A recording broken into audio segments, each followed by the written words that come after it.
చేసుకుందాం. కృపా సంపన్నుడా మా రక్షక యేసయ్యా, మీ పాదాలకు స్తుతులు స్తోత్రాలు తండ్రి. మరొక గొప్ప సమయముగా గడిచిన దినం నుంచి దినం వరకు కాచుగా పాడి మీ దగ్గర ఎన్నో భద్రపరిచినందుకు కూడా మీకే వేలాది స్తుతులు స్తోత్రాలు. ఈ 40 రోజుల శిలువ శ్రమ ధ్యానంలో 16 రోజులకి నడిపిస్తూ మరొక దివ్యమైన వాక్కుల ద్వారా మా హృదయాలు నింపబడటానికి అయ్యా మేమందరం కూడా పాప ప్రాయశ్చిత్తంతో మారు మనసుతో పరిశుద్ధమైన పవిత్రమైన జీవితాలతో జీవించడానికి తండ్రి. ఎందుకనగా మా కొరకు మీరు పడిన శిలువ శ్రమ మరణ వేదనను మేము గుర్తు చేసుకొని అయ్యా మా కొరకే కదా మీరు ఇంతగా త్యాగం చేసింది అని గుర్తిరిగి అయ్యా ఎప్పుడు చేయడం కానీ మా జీవితాలు మార్చుకోవడానికి మాకు ఇచ్చిన ఈ గొప్ప సమయాన్ని బట్టి మీకే వేలాది స్తుతులు స్తోత్రాలు. కాబట్టి తండ్రి ఎవరు కూడా శ్రద్ధ నిర్లక్ష్యం చేయకుండా ప్రతి మోకాలు మీ పాసంలో మోకరిల్లి మీ నామానికి మహిమ ఘనత ప్రభావాలు కలిగించే విధంగా ప్రతి ఒక్కరిని నడిపించమని ఈ ఆరాధనంతా కూడా మీరే తోడుగా నడిపించమని నీ కుమారుడు మా ప్రభువైన యేసుక్రీస్తు ద్వారా వేడుకొంచున్నాము తండ్రి. ఆమేన్. మనసా యేసు మన పాదాలపై మనసా యేసు మరణ బాధ లెవసి పాడవే తన నెనదు కూడవే యాగను నికూడవే దినో మనోపవాచి నను సునమ్మి మదిని వేడవే అచ్చి పాప మూలను పాప వచ్చి నాడట వాకిచి తండ్రితో నాకే సత్మందునా తాజోచియదను నోచి బాధ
నామమునా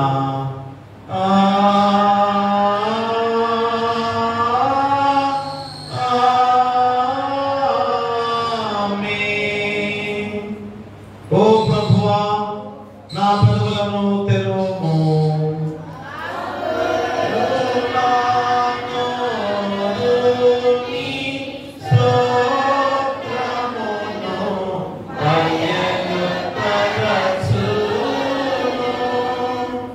ఓ దేవా నన్ను విడిపించుటకు త్వరగా రమ్ము.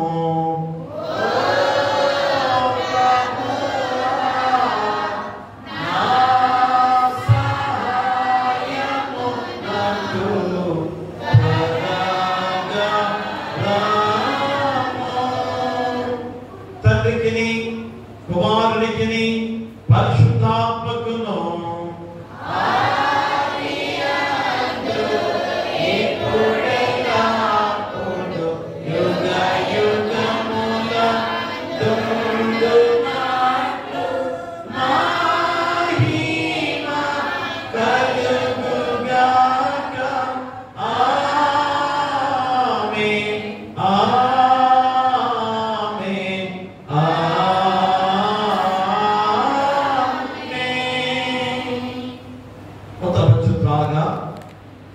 కీర్తన గ్రంథము 40వ అధ్యాయాన్ని కర్ర జ్యోతి గారు వచ్చి చదవలసిందిగా కోరి ప్రార్థిస్తున్నా.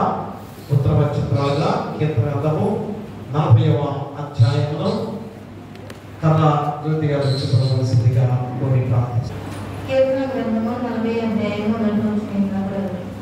యెహోవా కొరకు నేను సహనంతో కనిపెట్టుకొంటిని, ఆయన నాకు చెవియొగ్గి నా మొర ఆలకించును. ఆశ్చర్యకరమైన గుట్టలో నుండియు ఎగటగల ఒక ఊబిలో నుండియు ఆయనను పరిగెత్తెను. నా పాదములు కొండ మీద నిలిపి నా అడుగులు స్థిరపరచెను. తనకు స్తోత్రరూపము కృతజ్ఞతలు మన దేవుడు నా నోట ఉంచెను. అనేకులు దాన్ని చూసి భయభక్తులు కలిగి యెహోవా యందు నమ్మకించెదరు. గర్విష్ఠులైన ఆయనను త్రోవ విడిచి అబద్ధముల తట్టు కిరుకువారినైనను లక్ష్యపెట్టక యెహోవా నమ్ముకున్నవాడు ధన్యుడు. యెహోవా నా దేవా, నీవు మా ఎడల జరిగించిన ఆశ్చర్యక్రియలను, మా ఎడల నీకున్న తలంపులు బహు విస్తారములు.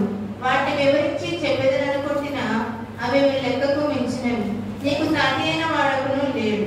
వరుణనైనను నైవేద్యమునైనను నీవు కోరటలేదు. నీవు నాకు చెవులు నిర్మించున్నావు. దహనములనైనను పాపహరణములనైనను నీవు తెమ్మనలేదు. అప్పుడు పుస్తకము చుట్టలో నన్ను గురించి రాయబడిన ప్రకారం నేను వచ్చి ఉన్నాను. నా దేవా, నీ చిత్తము నెరవేర్చుట నాకు సంతోషము. నీ ధర్మశాస్త్రము నా ఆత్మలో ఉన్నది. నా పెదవులు మూసుకొనక మహాసమాజములో నీతి సువార్త నేను ప్రకటించి ఉన్నానని నేను అనుకుంటుని. యెహోవా, అది నీకు తెలిసే ఉన్నది. నీ నీతిని నా హృదయంలో ఉంచుకొని నేను కోరకుండలేదు. నీ సత్యమును నీ రక్షణను నేను వెల్లడి చేసి ఉన్నాను. నీ కృపను నీ సత్యమును మహాసమాజములకు తెలపక నేను వాటిని మరుగు చేయలేదు. యెహోవా, నీవు నీ వాత్సల్యములో నాకు దూరము చేయు. నీ కృపా సత్యములో ఎప్పుడూ నన్ను కాపాడును గాక. లెక్కలేని అపాయములను చుట్టుకొని ఉన్నవి. నా దోషములను తరిమి పట్టుకొనగా నేను పైకి చూడలేకపోతుంది. లెక్కగా నా తలవెంట్రుకలను మించి ఉన్నవి. నా హృదయం అధైర్యపడి ఉన్నది. యెహోవా, దయచేసి నన్ను రక్షింపుము. యెహోవా, నా సహాయమునకు త్వరగా రమ్ము. నా ప్రాణం నీళ్ళకే ఎక్కించువారు సిగ్గుపడి బొత్తిగా భ్రమసిందురు గాక. నాకు కీడు చేయగలరు వారు ఎదుర్కొనబడి సిగ్గునందురు గాక. నన్ను చూచి ఆహా ఆహా అని పలుకువారు తమకు కలుగు అవమానం చూసి విస్మయం పొందుదురు గాక. నిన్ను వెతుకు వారందరూ నిన్ను కూర్చి ఉత్సహించి సంతోషించుదురు గాక. నీ రక్షణ ప్రేమించువారు యెహోవా మహిమపరచబడును గాక అని నిత్యము చెప్పుకుందురు గాక. అందరూ కలిసి నేను సమర్పణమై దేవగైతిని ప్రభువును తలుచుకొనుచున్నాను. నాకు సహాయం నీవే, నా రక్షణకర్తవు నీవే. నా దేవా, ఆలస్యము చేయకుము. ఈ వాక్యం తండ్రికి కుమారునికి పరిశుద్ధాత్మకు ఆదియందు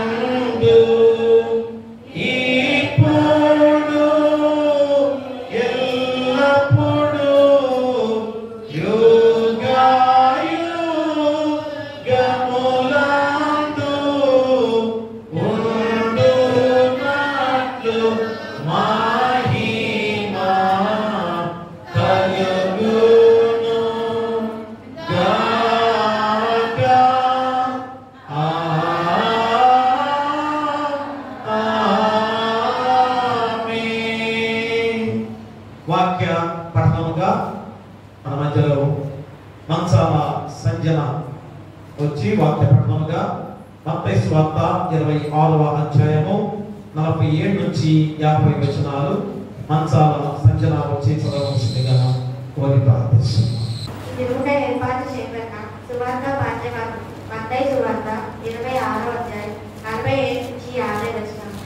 ఆయన ఇద్దరు మాట్లాడుచుండగా 12 మందిలో ఒకడని యోధా వచ్చి వానితో కూడా బహుజన సమూహం కత్తులు హృదయము పట్టుకొని ప్రధాన యాజకుల యొద్దకు ప్రజల పెద్దల యొద్దకు వచ్చి ఆయనను అప్పగించువారు నేనెవరిని ముందు పెట్టుకుందును, ఆయనే యేసు, ఆయనను పట్టుకొనిదని వారు గుర్తు చెప్పి వెంటనే యేసు వద్దకు వచ్చి బోధకుడా నీకు శుభమని చెప్పి ఆయనను ముందు పెట్టుకొని యేసు చెలికాల నీవు చేయవలసినది చేయమని అతనితో చెప్పగా వారు దగ్గరకు వచ్చి ఆయన మీద పడి ఆయనను పట్టుకొని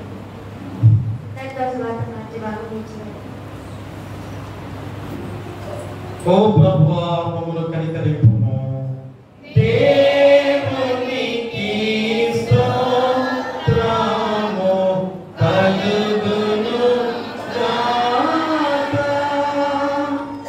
వాక్య ధ్యానానికి ముందుగా మా మధ్యలో ముగ్గురి ప్రియాంక గారు వచ్చి ప్రార్థన చేయవలసిందిగా, ప్రార్థనలో నడపవలసిందిగా కోరి ప్రార్థిస్తున్నా. ముగ్గురి ప్రియాంక గారు ప్రార్థనలో నడిపించవలసిందిగా కోరి ప్రార్థిస్తున్నా. మహాపరిశుద్ధుడా, ప్రేమగల తండ్రి, బంగారు పగలు స్తుతులు స్తోత్రాలు తండ్రి, ఈ సాయంకాలం మమ్మల్ని జ్ఞాపకం చేసుకోమని నడిపించినావు దేవా. అయ్యా ఈ గృహ ప్రతి బిడ్డను ప్రతి ఆత్మను తీర్చేవాళ్ళ దేవుడు అయ్యా, నీకు వందనాలు స్తుతులు స్తోత్రాలు తండ్రి. దీనివల్ల నేను స్తుతించే మనసు మాకు మా బిడ్డలకు దయచేయమని నడుచున్నావు దేవా. అయ్యా దీక్ష బిడ్డలు దీవించి ఆశించి బలపరచమని నడుచున్నావు దేవా. అయ్యా వాక్యం ద్వారా మేము బలపరచమని అడుగుతున్నాం అయ్యా. ఇప్పటి వరకు వాక్యం చదివిన బిడ్డల గురించి మీరు జ్ఞాపకం చేసుకోలేవా. వాక్యం చెప్పబోయే బిడ్డలు దీవించి ఆశించి బలపరచమని అడుగుతున్నాం దేవా. అయ్యా దీని వల్ల నేను స్తుతించే మనసు మాకు మా బిడ్డలకు దయచేయమని యేసునామమున అడుగుతున్నాం తండ్రి.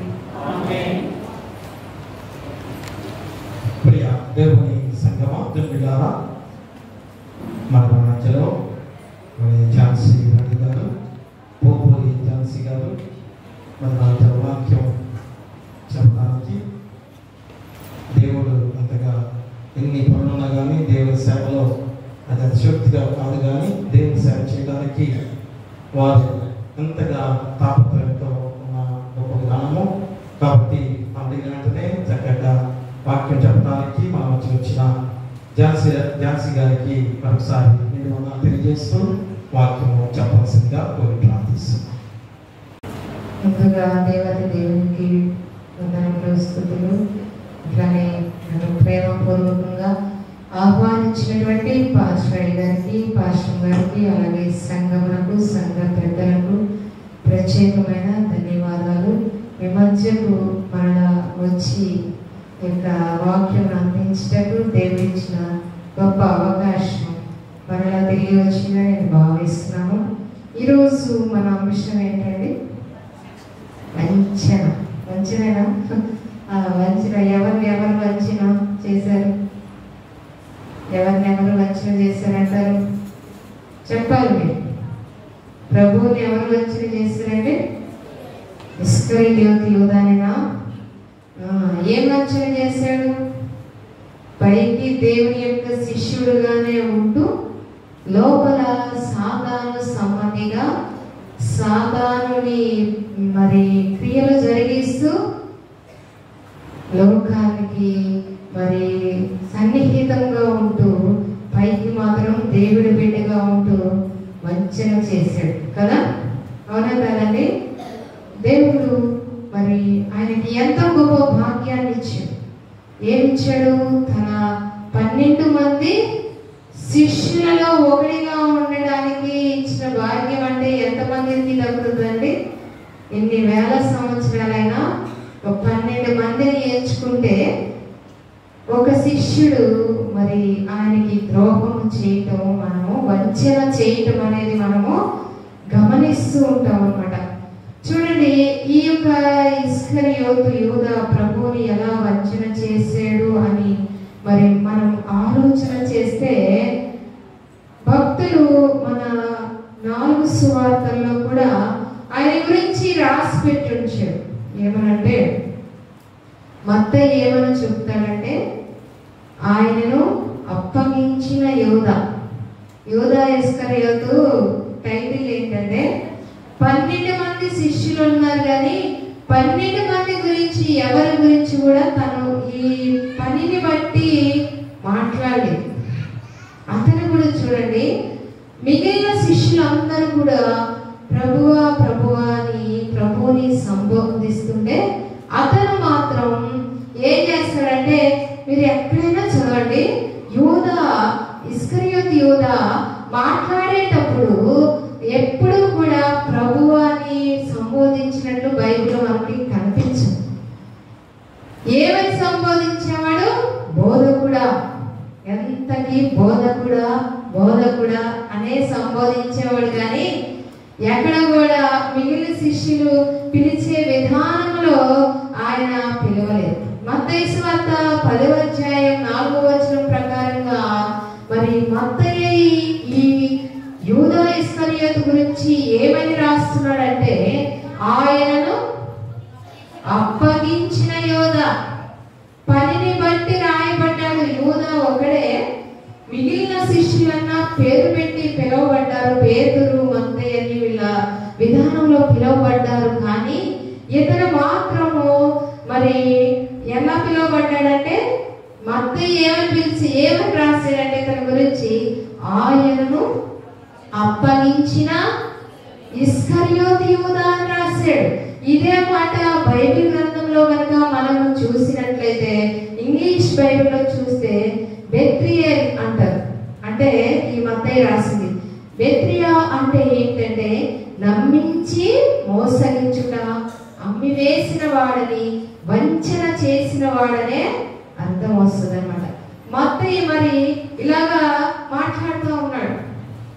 అలాగే చూడండి, లూకా యొక్క యూదా ఇస్కరియోతు గురించి ఏమని మాట్లాడాడంటే లూకా సువార్త 6వ అధ్యాయం 16వ వచనం ప్రకారంగా చూడండి, లూకా ఏం చెప్తున్నాడు, ఆయన యొక్క చూడండమ్మా ఎన్ని టైటిల్స్. మత్తయి ఏమన్నాడంటే ప్రభువుని అప్పచెప్పిన యూదా అన్నాడు. లూకా ఏమన్నాడు? ద్రోహి అయినా. చూడండి, ఆయన చేసిన పనిని బట్టి అతను రాయబడి ఉన్నాడు. భయంకరమైన ద్రోహం కదా. ప్రభువు మరి ఆయనతోనే ఉంటూ ఆయనలో ఉన్నట్టుగా నటిస్తూ ప్రభువుని అమ్మేసుకున్నాడు కదా. అమ్మేసుకున్నాడు లేదా? ఇంకా చూడండి, యోహాను భక్తుడు ఏమని రాశాడు ఆయన గురించి 12:6 యోహాను సువార్త 12:6లో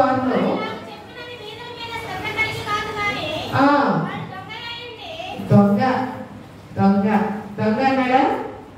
యోహాను భక్తుడు ఏమని రాశాడంటే దొంగోడు అని రాశాడు, అపవాది సంబంధం రాశాడు, ఇంకా అపవిత్రుడని రాశాడు. 13, 12, 11లో కూడా ఉంటాయి అన్నమాట, చదవాల్సిన అవసరం లేదు. కానీ ఇలాగా ఇస్కరియోతు యూదా మోసము, వంచన గురించి మనం చెప్పాలి అని అంటే ఒక్కొక్క భక్తుడు ఒక్కొక్క విధానంలో రాశాడు. మత్తయి ఏమో ప్రభుని అప్పగించిన యూదా అని రాశాడు. లూకా వచ్చి ద్రోహి అని రాశాడు. యోహాను వచ్చి సాతాను సంబంధని, వాడు పెద్ద దొంగ అని రాశాడు. చూడండి, అలా పిలువబడుతున్నాడు అనమాట. ఇస్కరియోతు యూదా అనే పదానికి అర్థం ఏంటంటే, ఇస్కరియోతు యూదా అంటే ఇస్ ప్లస్ యోతు, కొరియా అన్నమాట. ఇష్ అంటే తెలుగు, ఇంగ్లీష్ లో ఏంటంటే మ్యాన్. ఇష్ అంటే ఏంటంటే పురుషుడు అని అర్థం. ఎవరంటే ఈసా అంటేనేమో స్త్రీ అని అర్థం వస్తుంది, ఇష్ అంటేనేమో మ్యాన్ అనే అర్థం వస్తుంది. కెరియోత్ అంటే అర్థం ఏంటంటే, నేను ఇంగ్లీష్ బైబిల్ ప్రకారం చెప్తున్నాను చూడండి. కెరియోత్ అంటే పట్టణం. 12 మంది శిష్యుల్లో 11 మంది శిష్యులేమో కొంచెం తీర ప్రాంతానికి చెందిన వారు, జాలరులు, ఇంకా చదువు తక్కువ ఉన్నటువంటి విద్య లేని పామరులుగా మనకి కనిపిస్తున్నారు. కానీ యూదా ఇస్కరియోతు వచ్చేసరికి యూదా పట్టణానికి చెందిన వ్యక్తిగా ఉన్నాడు. అర్థమవుతుందండి? పట్టణస్థుడు, చదువుకున్నవాడు, వ్యాపారము చేయగలిగినటువంటి వ్యక్తి. ఇస్కరియోతు యూదా గురించి మనం తెలుసుకోవాలంటే ఆయన మరి వెనక ఆయన బ్యాక్గ్రౌండ్ ఏంటంటే వ్యాపారస్తుడు, యూదా ప్రాంతానికి చెందినవాడు. ఆనాటి ఈ యూదులు ఏమి ఆలోచన చేసేవాళ్ళంటే మేమందరం కూడా రోమా చక్రవర్తి కింద ఉన్నాము, అనగదొక్కుతున్నారు, బానిసత్వంగా ఉన్నాము, రోమా గవర్నమెంట్ ఏది చెబితే అది చెయ్యాలి, మా కోసము రక్షకుడు మెస్సయ్య వస్తాడని ఎదురు చూస్తా ఉన్నారు. అర్థమవుతుందా? యూదా ప్రజలందరూ, యూదా ప్రజలు అంటే ఎవరండి? ఎవరు? ఇశ్రాయేలీనా? ఇశ్రాయేలీలందరంట రాబోయే మెస్సయ్య కోసము ఎదురు చూస్తున్నారు. ఎదురు చూస్తుంటే ఈయన కూడా యూదా ప్రాంతానికి చెందినవాడని ఇప్పుడు చెప్పుకున్నాం కదా. ఇస్కరియోతు యూదా ఏ ప్రాంతానికి చెందినవాడు? యూదా ప్రాంతానికి చెందినవాడు. ఆయన కూడా ఎలాగా ఎదురు చూస్తున్నాడంటే ఇస్కరియోతు యూదా అందరిలాగా ఎదురు చూస్తున్నాడు. దేవుని యొక్క కుమారుడు ఈ లోకానికి ఒక గొర్రె పిల్లలాగా వస్తాడని, ఆయన స్థాపించబోయేది ప్రేమ రాజ్యం అని, ఆయన మరి తగ్గించుకొని ఈ లోకానికి రాబోతున్నాడని అలా ఎదురు చూడట్లేదు. వాళ్ళు ఎలా ఎదురు చూస్తున్నారంటే వచ్చేవాడు యూదులకి రాజుగా వస్తాడు, సింహం వలె వస్తాడు, ఈ రోమల్ని కూలగొట్టేసి సింహాసనం పైన కూర్చుంటాడు, మమ్మల్ని ఉద్ధరిస్తాడు, మా యూదులందరికీ రక్షణ కల్పిస్తాడు అని ఆ లోక సంబంధమైన దృష్టితో చూస్తున్నారు ఆ కాలంలో. అర్థమవుతుందండి వాక్యం? అలా చూసి ఏం జరిగిందంటే వాళ్ళందరూ ఎలాగైతే యూదులు ఎదురు చూస్తా ఉన్నారో ఇస్కరియోతు యూదా దృష్టి కూడా అలాగే ఉన్నది.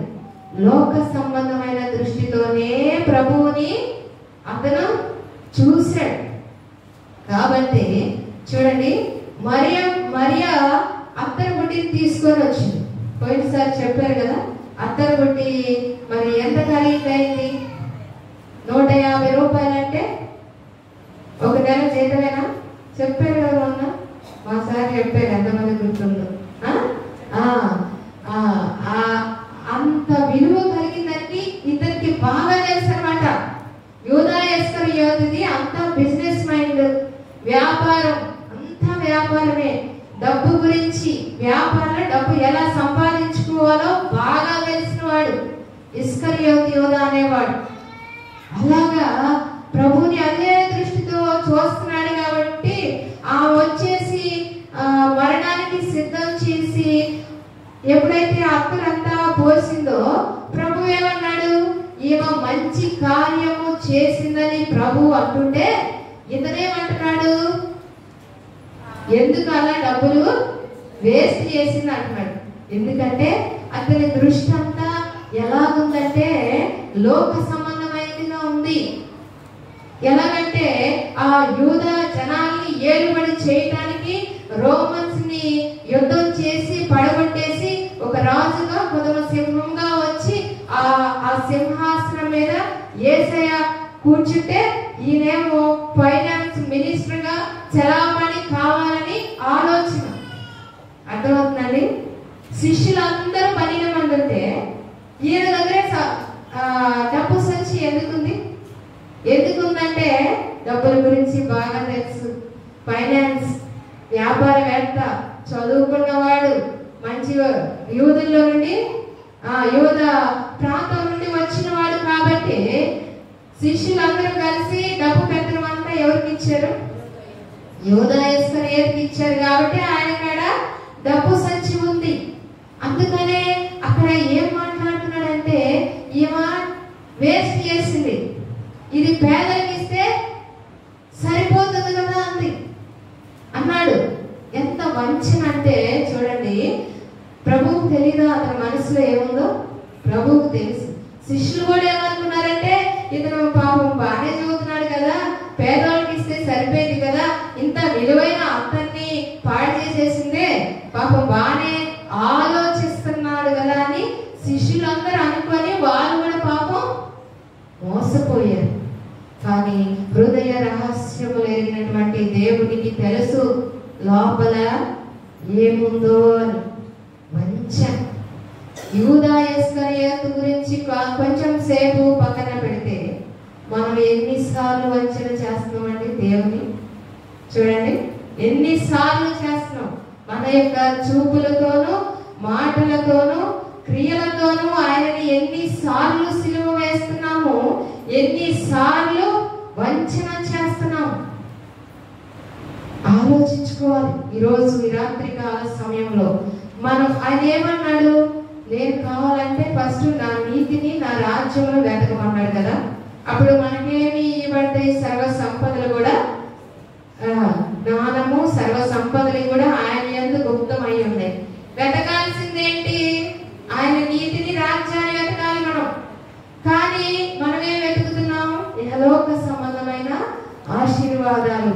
యూదా మరి ఇస్కరియోతు యూదాకి మనస్సాక్షి ఎలా ఉందంటే, ఈయన వెళ్ళి యూదుల రాజుగా పోయి ఆడ కూర్చుంటే నేను శుభ్రంగా కింద డబ్బు పెత్తనాలు చేసుకోవచ్చు.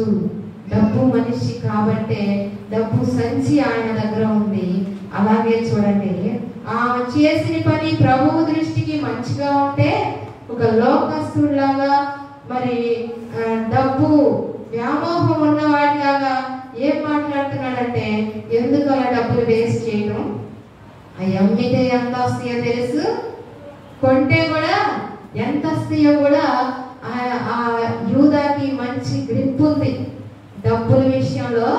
అది ఎంతైందో తెలుసు, తెచ్చింది ఎంత ఆగమట్టించిందో అని లోక సంబంధమైనటువంటి దృష్టితోటి మాట్లాడుతున్నాడు. చూడండి, 12 మంది శిష్యులు మరి కొంచెం తీర ప్రాంతంలో జాలర్లుగా ఉన్నారు. ఒక మత్తయి కావచ్చు, కొంచెం ఆయన వేరనుకోండి సుంకపు గుప్తదారిగా ఉన్నాడు. మిగిలిన శిష్యులందరూ ఆల్మోస్ట్ చదువు లేని వాళ్ళు, ఇంకా జాలర్లుగా ఉన్నారు. ఈయనొక్కడే కొంచెం చదువుకున్నాడు, వ్యాపారం చేయగలిగినాడు, యూదా ప్రాంతం నుండి వచ్చిన వాడు. అంత బిజినెస్ మైండ్ అన్నమాట. దేనికి ఎంత వచ్చింది ఏంటని.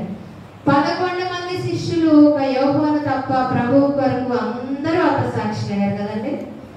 10 మంది దగ్గరగా హతసాక్షులు అయితే మరి ఈయన మాత్రం ఏం చేసి, ఈయన ఎలా చచ్చిపోయాడు? తల క్రిందులుగా ఉరి వేసుకొని చచ్చిపోయాడా? ఉరి వేసుకొని చచ్చిపోతే ఆ శవం కింద పడి పేగులంతా బయటకు వచ్చి ఆ డబ్బులన్నీ అయ్యి అలా చనిపోయాడు అనమాట. ప్రభువు కొరకు జీవించడానికి సిద్ధంగా లేడు. అందుకే భక్తులు రాశారు, ప్రభువుని అమ్ముకున్న ఇస్కరియోతు యూదా, ద్రోహి అయినటువంటి యూదా, ఇంకా దొంగ అయినటువంటి యూదా, మొత్తము వంచనేనండి.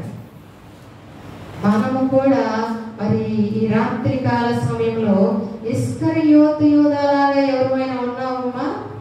నేనేమో అమ్మట్లేదు కదా, నేనేం ప్రభుని సిలువ వేయట్లేదని నువ్వు అనుకోవచ్చు. కానీ నువ్వు చదివిన నోటితో, బైబిల్ చదివిన నోటితో, బైబిల్ మరి అలాగే ప్రార్థన చేసి నోటితో బూతులు తింటున్నారా మీరు? ఖచ్చితంగా మీలో ఇస్కరియోతు యూదా ఉన్నట్టే. ఎవరినైనా మోసం చేస్తున్నారా? పాపం చేస్తున్నారా? భర్తను భార్య కానీ భార్యని భర్త కానీ మోసం చేస్తున్నారా? ఖచ్చితంగా ఇస్కరియోతు యూదా దొంగలు, నమ్మక ద్రోహులు మనలో కూడా ఉన్నట్లేనమాట. చూడండి, ప్రభువుతో కూడా 3.5 సంవత్సరాలు ఉన్నాడు. ఏం నేర్చుకున్నాడు?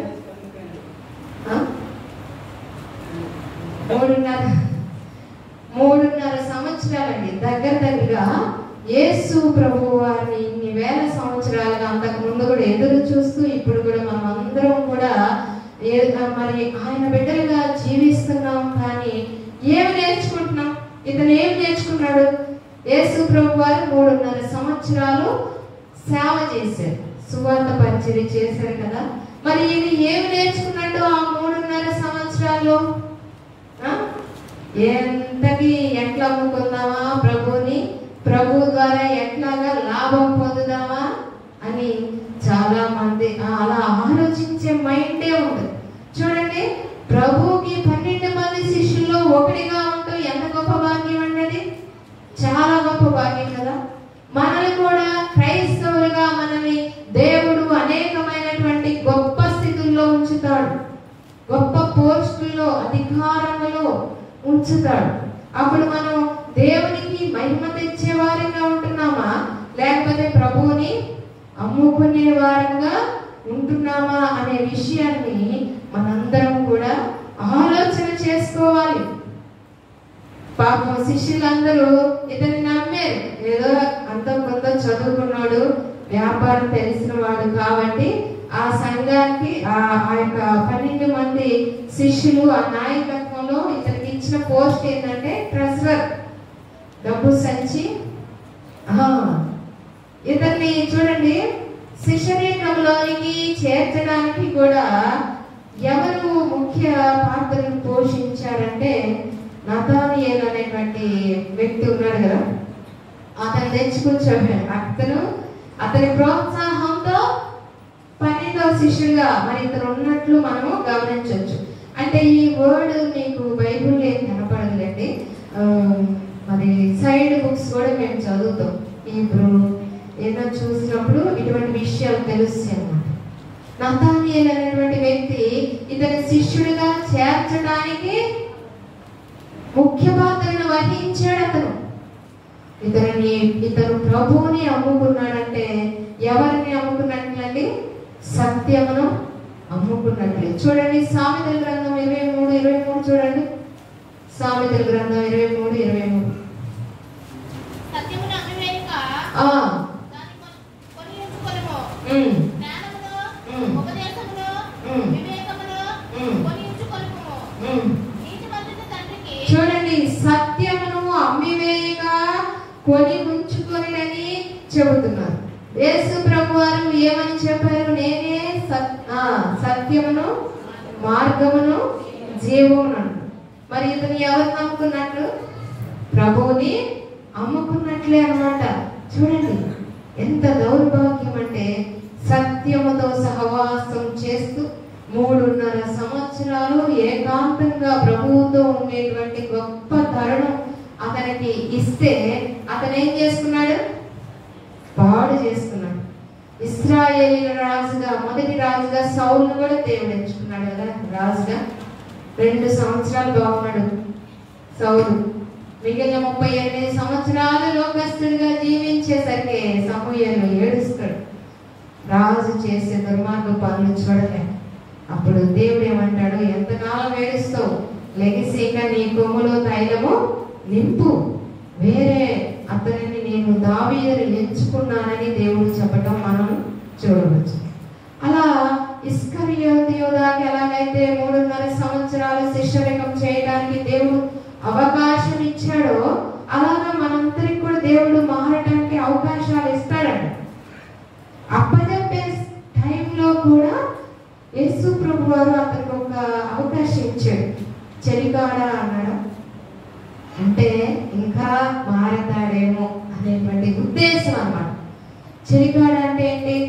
స్నేహితుడా, స్నేహితుడా అని అర్థం వస్తుంది. చాలా భయంకరం. అసలు మనందరికి కూడా ఒక రకమైన ఇరిటేషన్ ఇస్కరియోతు యోధా గురించి వస్తేనే మనం చాలా కోపం, ఒక రకమైన ఇష్టం లేని దానిగా భయపడుతుంటాం కదా.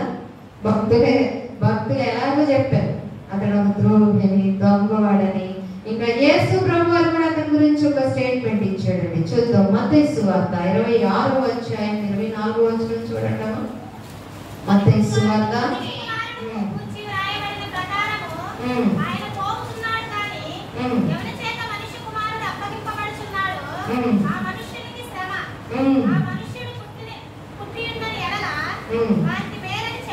ఆ మనుషుడికి శ్రమ పుట్టకుండుంటే మేలు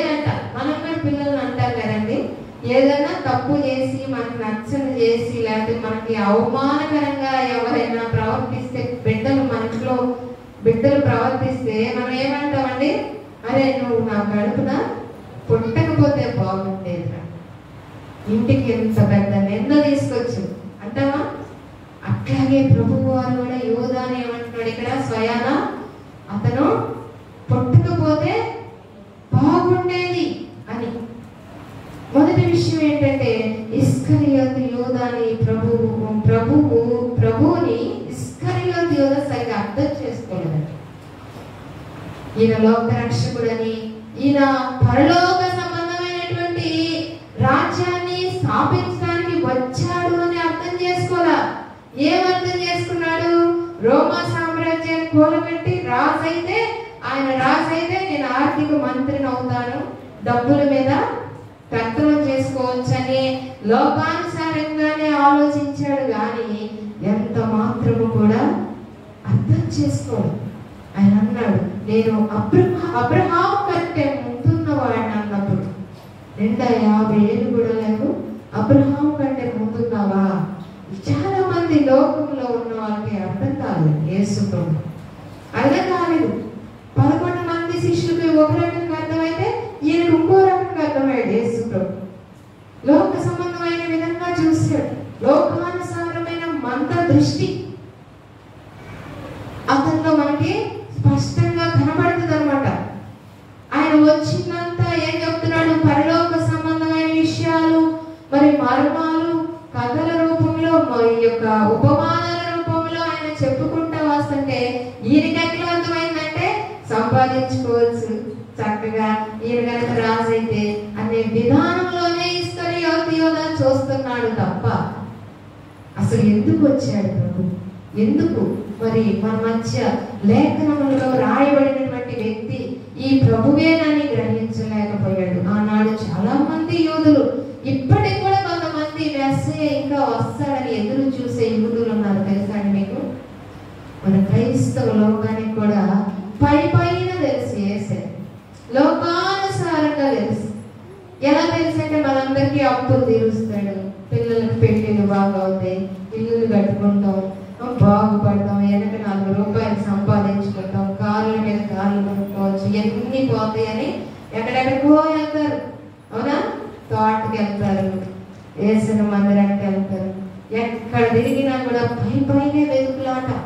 ఇస్కరియోతు యోధ ఎలాగైతే పైనే చూశాడో ప్రభుని, ఈనాడు నామకార్థ క్రైస్తవులలో కూడా ఇటువంటి భక్తే మనకి కనపడుతుందండి. మరి ఆయన చెప్పాడు స్పష్టంగా, నా రాజ్యం అనేది ఇహలోక సంబంధమైనది కాదు అని చెప్పాడు. అయినా కూడా ఆయన వెళ్ళలేదు కదా.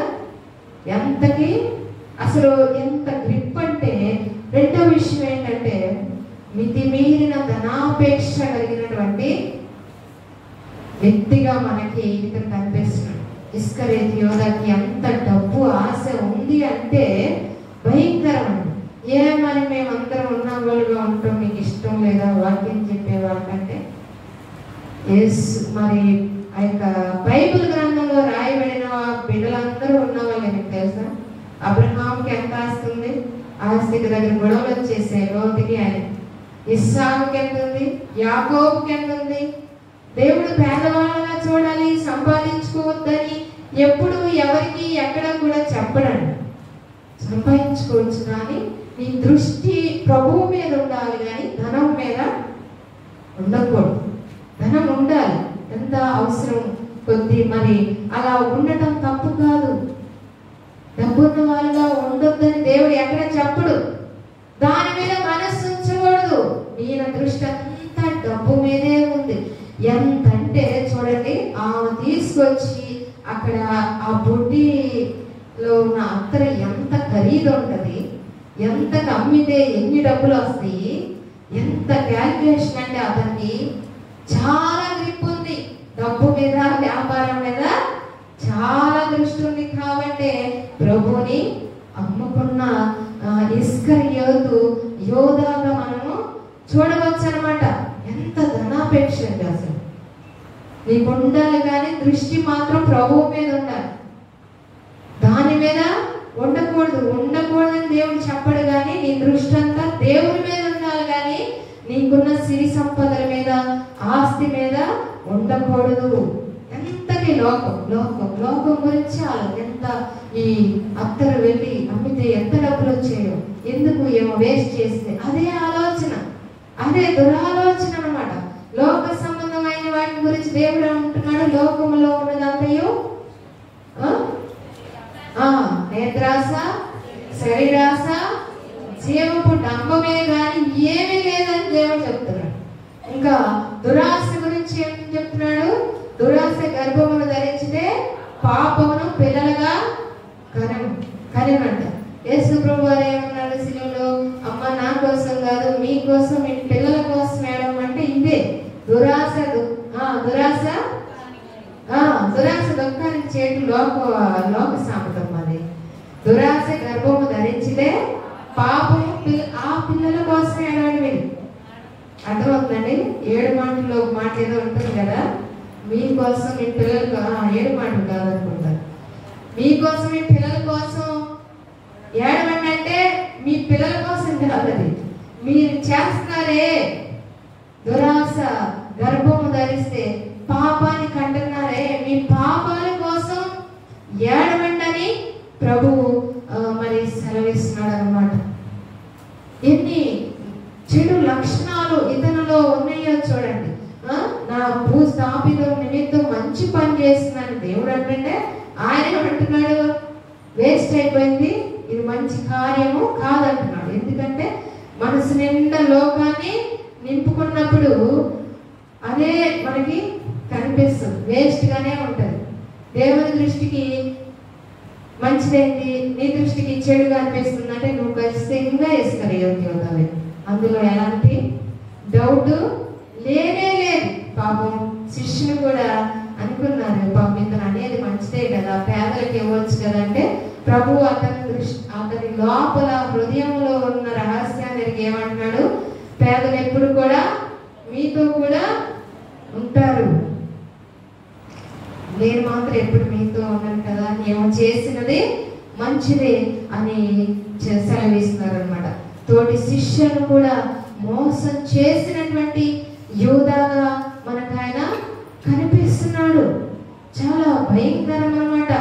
ఎక్కడ రాసిన మీరు మరి సమయం అయిపోయింది కాబట్టి 2వ కొరింథీ పత్రిక 10వ అధ్యాయం 5వ వచనం రాసుకునే వారి వరకు, అలాగే 2వ కొరింథీ పత్రిక 10వ అధ్యాయం 5వ వచనం, ఫిలిప్పీలకు రాసినటువంటి పత్రిక 4వ అధ్యాయం 8.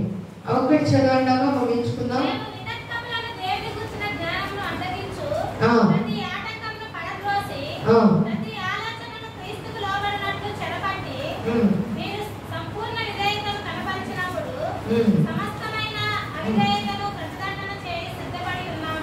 చూడండి, సంపూర్ణమైనటువంటి విధేయత అనేది ఇతనిలో కనిపించట్లేదు. పైకేమో దేవుని యొక్క శిష్యుడే, లోపల మాత్రం సాతానికి తావిచ్చినటువంటి వ్యక్తిగా ఇతను మనకి కనిపిస్తా ఉన్నాడు అనమాట. సాతాను పుట్టించిన ఆలోచనని గ్రహించుకోలేక బలైపోయాడు కదండి. సాతాను ఆలోచన నెరవేర్చేవాడిగా ఉన్నారు. కొంతమంది చూడండి, పైకేమో గొర్రె తోలు కప్పుకొని ఉంటారు, లోపలేమో తోడే. ఇస్కరియోతు యోధ ఖచ్చితంగా సరిపోతాడు. దీన్ని మనం కూడా సరిపోతామేమో గ్రహించుకోండి. ఈ రాత్రి కాల సమయంలో ప్రభుని అనిత్యము మన యొక్క క్రియలతోటి సిలువ వేస్తా ఉంటారు. ఇంతకీ ఎంత నమ్ముకున్నాడండి ప్రభుని?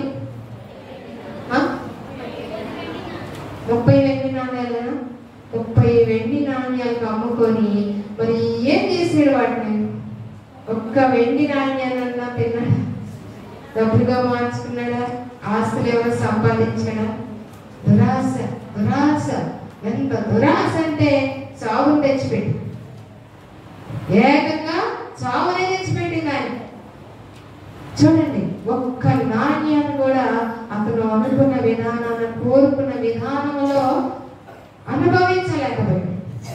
వెళ్ళాడు, ఎవరైతే అతనికి డబ్బులు ఇచ్చారో వాళ్ళ దగ్గరికి వెళ్ళి ఏమన్నాడంటే, నాకు ఈ డబ్బులు వద్దు, మీరే తీసుకోండి అంటే, మాకు అవసరం లేనే లేదు, నువ్వే ఉంచుకో అన్నారా లేదా వాళ్ళు అనుకున్నప్పుడు చూడండి, అతను ప్రభువుని మధ్యాహ్నం సిలువ వేస్తే అతన్ని ఉదయం పూటే చచ్చిపోతాడు. ఉరి వేసుకొని ప్రభు కంటే ముందే చనిపోతాడు అతను. కానీ ప్రభు అతనికి ఒక అవకాశం ఇచ్చాడు. అన్నాడు కదా, చెలికాడా అంటే స్నేహితుడా, అప్పటికైనా మారతాడేమో. మరి మనకి ఇప్పుడు పేతురు ముమ్మారు అబద్ధం ఆడాడు, మరి దేవుడు అతనికి అవకాశం ఇవ్వలేదా మారడానికి? ఇచ్చాడు కదా. ఇతనికి ఇవ్వడా? చివరి క్షణం దాకా మార్పు లేదు. ఆ చివరిలో మాత్రం వెళ్ళి ఆ 30 వెండి నాణ్యాలను తీసుకెళ్ళి వేస్తే వాళ్ళు మాకెందుకు, అవసరం లేదు, నువ్వే ఉంచుకో అన్నప్పుడు చూడండి, అతను చచ్చిపోయి కింద పడిపోయి ఆ పేర్లన్నీ బయటకు వచ్చిన తర్వాత ఆ యొక్క వెండి నాణ్యాలు ఏవైతే ఉన్నాయో ఆ 30 వెండి నాణ్యాలతో ఏం చేస్తారంటే ఒక భూమిని కొడతారు. ఇందా బైబిల్లో అంతా ఏమ్మా చదివితే సమయం అవుతుంది కాబట్టి చెప్తున్నాను. ఒక భూమిని కొట్టే ఆ భూమికి ఏమని పేరు పెట్టారు? రక్త భూమి. రక్త భూమి. యేసై నమ్ముకున్నాడు, యేసై రక్తాన్ని నమ్ముకున్నాడు కాబట్టి ఆ డబ్బులు తీసుకెళ్లి ఒక భూమిని కొంటే ఆ భూమికి రక్త భూమి అని పేరు పెట్టారు. ఆ ఊర్లో ఆ ప్రాంతంలో ఉన్న వాళ్ళని పాతి పెట్టారు. అందులో ఎవరిని పాతి పెడతారంటే, అందులో సమాధులు చేస్తారంటే పరదేశులు, అంటే వేరే ప్రాంతాల వారిని తీసుకొచ్చి చచ్చిపోతే అందులో పెడతారు. అట్లా ఆ యొక్క ఇస్కరియోతు యోధా యొక్క చరిత్ర మరి బైబిల్ గ్రంథంలో ముగిసింది. అందరూ ప్రభు మెరిగి ప్రభుని ఆత్మ దృష్టితో చూస్తే ఇతను లోకానుసారంగా చూశాడు. అందరేమో ఆయన కోసం హతసాక్షులయ్యి ఆయన కొరకు జీవిస్తే ఇతను మాత్రం ఇతని స్వార్థం కోసం ధనాపేక్షతో ప్రభుని అమ్ముకొని ఎంత జీవించొచ్చండి.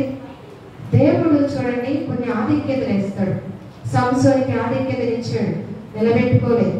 సొలొమోన్ని సింహాసనం ఎక్కించి యుద్ధాలు చేసే పనే లేకుండా మంచి ఆధిక్యతలు ఇస్తే నిలబెట్టుకోడు. ఈ రాత్రి కాల సమయంలో మనకు కూడా చాలా ఆధిక్యతలు ఇస్తాడు.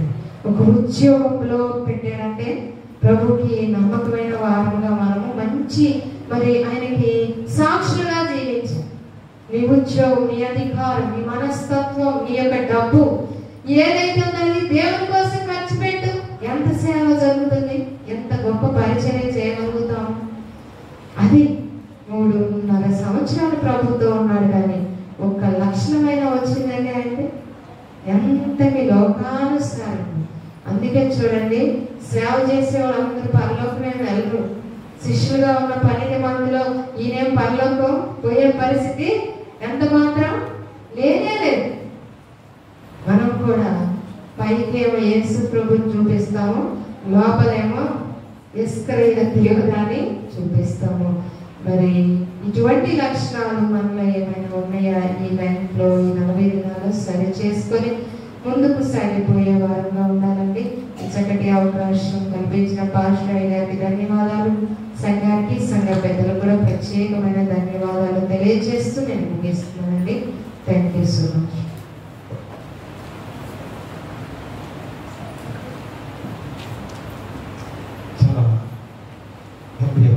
వాక్యముగా ఈరోజు వంచన అనే అంశంతో మరి ధనాపేక్ష మరి ఎంతగా జీవితాన్ని పతనం చేసిందో, మరి దాని ద్వారా దేవుని యొక్క కుడి చేతి వైపున కూర్చునే ధన్యత కోల్పోయిన యోధా మరి అలాంటి పేరుతో ఈ లోకంలో అతను పిలవబడ్డ విధానాలు కూడా మరి చక్కగా గుర్తు చేస్తుంటాం.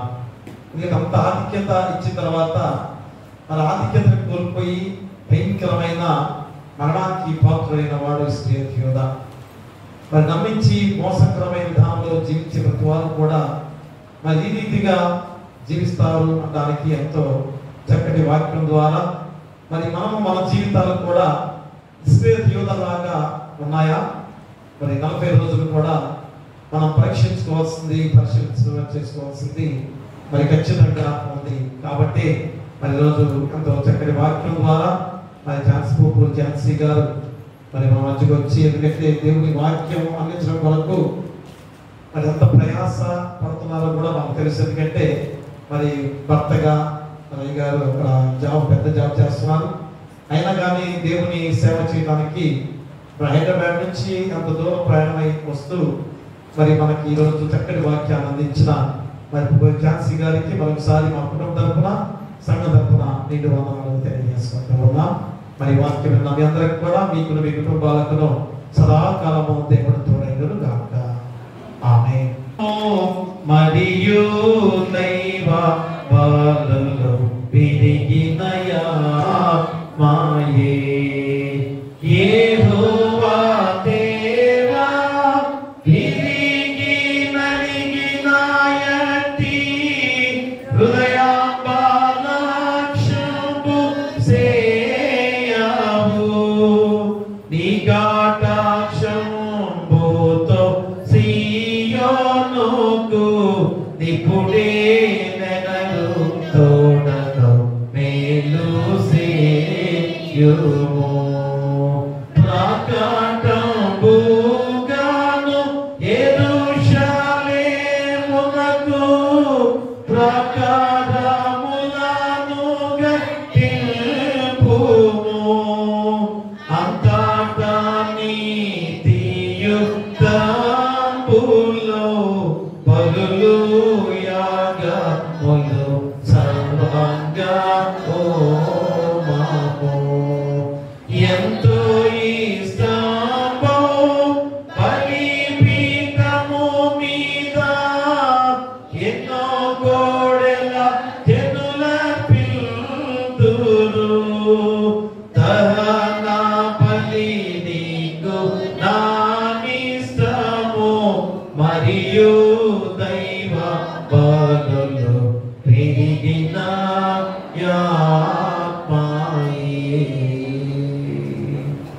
ప్రార్థిద్దాము. మహాగణుడా మహాపరిశుద్ధుడా మా మిక్కిలి ప్రియ పరలోకపు తండ్రి, పరమండలమందు ఆశీర్వదుగా ఉన్న గొప్ప దేవా, మీకే వేలాది స్తుతులు స్తోత్రాలు.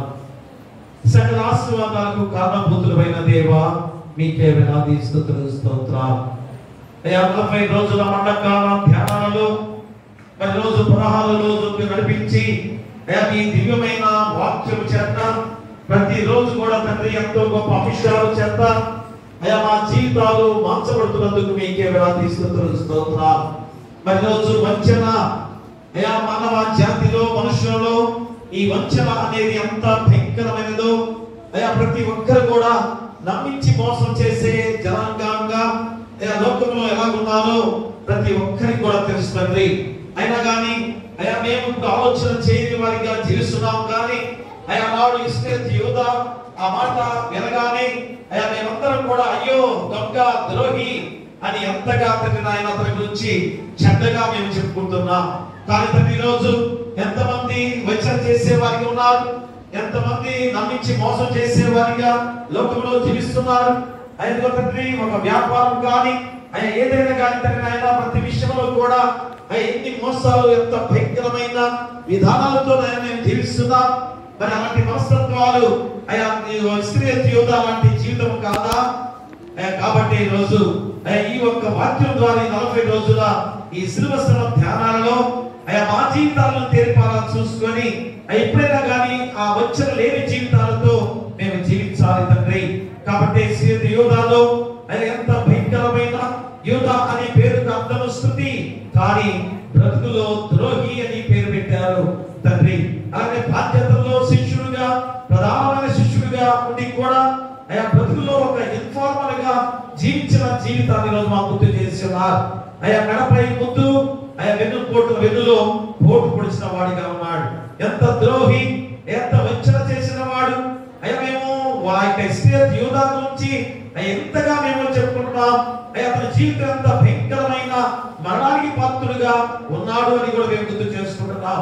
ఎందుకనగా తండ్రి డబ్బు ఆశ, ధనాశ ఎంతగా అతని కుక్క తీసిన దానంలో ఇదిగో తండ్రి ఆయన ఆ డబ్బు దేనికి ఉపయోగపడింది?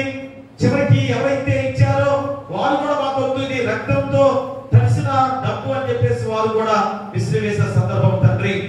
కాబట్టి రోజు జీవితము ఉండకూడదని, అలాంటి జీవితాలతో మేము జీవించకూడదని, ఎందుకంటే మీరు మా కొరకు పడిన శిలువ శ్రమ మరణ వేదనలు దేనికనగా ఈ వంచన లేకుండా జీవించాలని. కానీ ఇంకనో ఇలాంటి వంచనలతో అనగా నమ్మించి మోసం చేస్తూ అయ్యా మేము జీవిస్తున్నామా, నమ్మించి మోసాలు చేస్తూ మేము జీవిస్తున్నామా?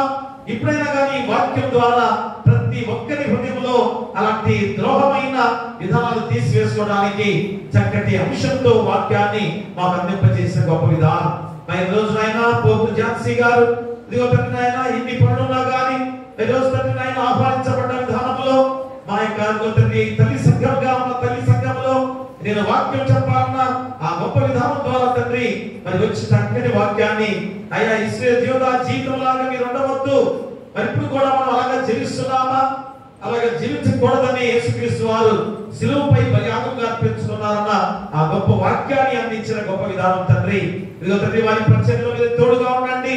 ఎంత గొప్ప ఉద్యోగాల్లో ఉన్నా కానీ, ఎంత గొప్ప స్థితిలో ఉన్నా కానీ దేవుని పరిచర్య అనేది మాకు ఎంత సమాధానంగా అనిపిస్తుందో, మాకెంతగా శాంతియుతంగా అనిపిస్తుందో, మాకెంత దీవెనకరంగా అనిపిస్తుందో అని తీర్మానం చేసుకుని ఆయన ముందుకు సాగుతున్నట్టుగా ఉన్నారు.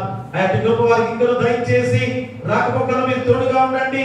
అయ్యగారు తండ్రి ఆయన ఎంతో గొప్ప ఉద్యోగం ఉన్నప్పుడు రాకపోకలు మీరు తోడుగా ఉండి దీవించండి. పిల్లలకు మంచి ఆరోగ్యాలతో పెద్దబాబు ఆయన మంచి ఆరోగ్యకరమైన విధానంలో ఉద్యోగం చేస్తుండగా దీవించి బలపరచండి.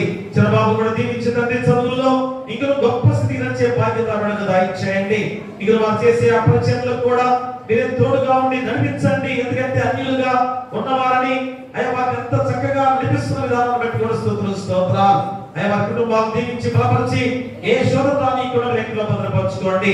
విన్న వాక్యాన్ని ఫలింపు చేసి ఆ వాక్యాన్ని వెలుగుగా చేసుకున్న వెలుగు గృహాల్లో ఆపాదించుకునే బాధ్యత దయచేయండి.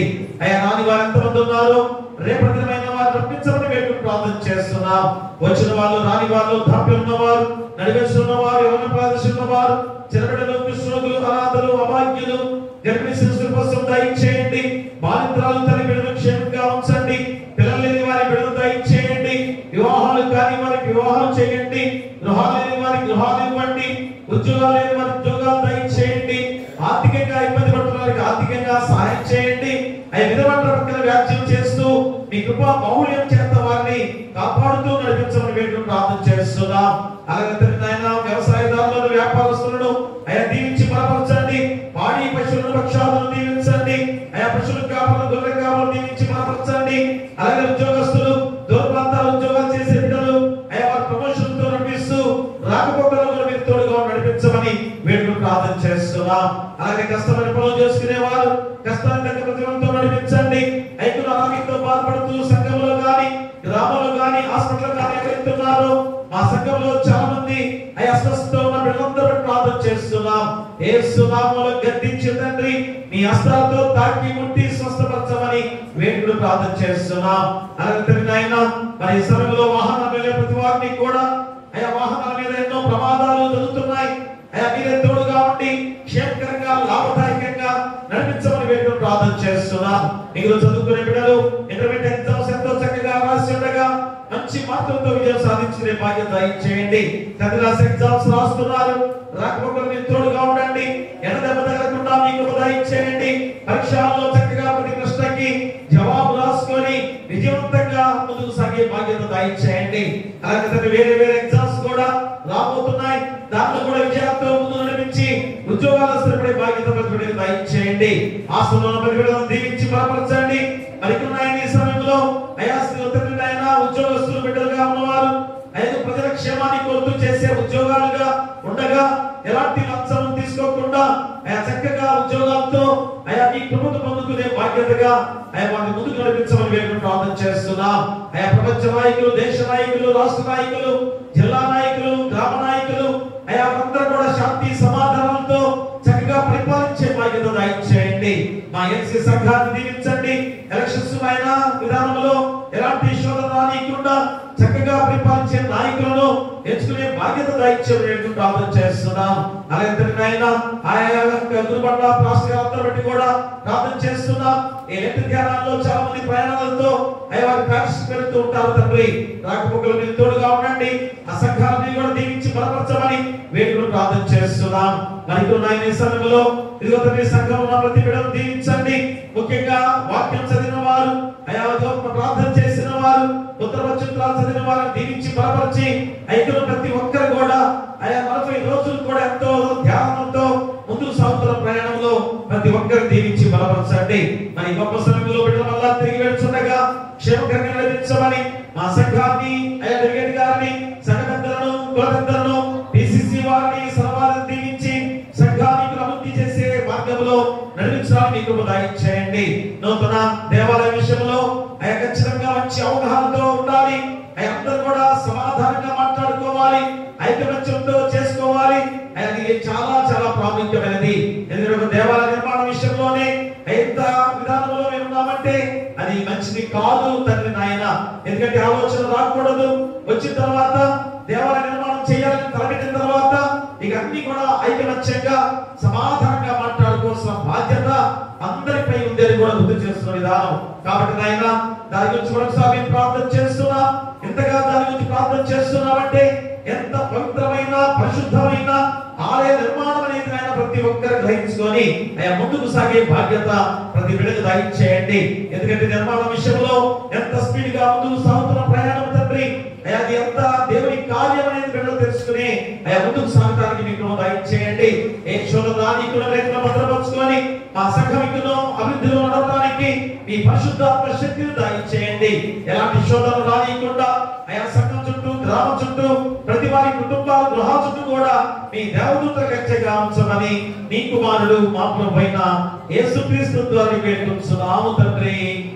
ఆమేన్. పరలోకమందున మా తండ్రి, నీ నామం పరిశుద్ధపరచబడును గాక, నీ రాజ్యం వచ్చును గాక, నీ చిత్తం పరలోకమందు నెరవేర్చును భూమి యందు నెరవేరును గాక. మనకు ఆహారం నేడు మాకు దయచేయము. మన అపరాధము చేసిన వారిని మేము క్షమించున్న ప్రకారం అపరాధములను క్షమించుము. శోధను దుష్టును తప్పించుము. రాజ్యమును శక్తియు మహిమయు నిరంతరము నీవై ఉన్నవి. ఆమేన్. మన ప్రభువైన యేసుక్రీస్తు ప్రేమ, మన తండ్రి అయిన దేవుని కృప, పరిశుద్ధాత్మ అన్యోన్య సహవాసము ఇదో తండ్రి 40 రోజుల శ్రమకాల ధ్యానాలలో 16వ రోజు వంచన నమ్మించి మోసం చేసిన వ్యక్తిని ఆయన ఈ రోజు ప్రధానమైన శిష్యుడిగా ఇస్రాయేలీయుల జీవితాన్ని మాకు గుర్తు చేసి ఉండగా అతను ఎంతో ద్రోహమైన వాడు, నీచమైన వాడు, దొంగ, ద్రోహి అని మేము అనుకుంటున్నాం. మరి లక్షణం మాలో లేదా అని ప్రశ్నించుకునే గొప్ప సమయంలో చక్కటి వాక్యాన్ని ఉన్న ప్రతి బిడ్డలకును ఎదుగుతున్న సంఘానికి, గ్రామానికి, రాష్ట్రానికి, దేశానికి, ప్రపంచంలో ప్రతి బిడ్డలకును సదాకాలము తోడైనను గాక. ఆమేన్. కట కట పాప సంకటము బాపుట కింద పటు బాధనుంది నావా. ఎటువంటిది ప్రేమ, ఎటువంటిది శాంతమిగులవ నింతు స్వామి. ఎటువంటిది ప్రేమ, ఎటువంటిది శాంతమిగులవ నింతు స్వామి. ఏ పాపమెరుగని యో పావనామూర్తి పాప విమోచకుండా నా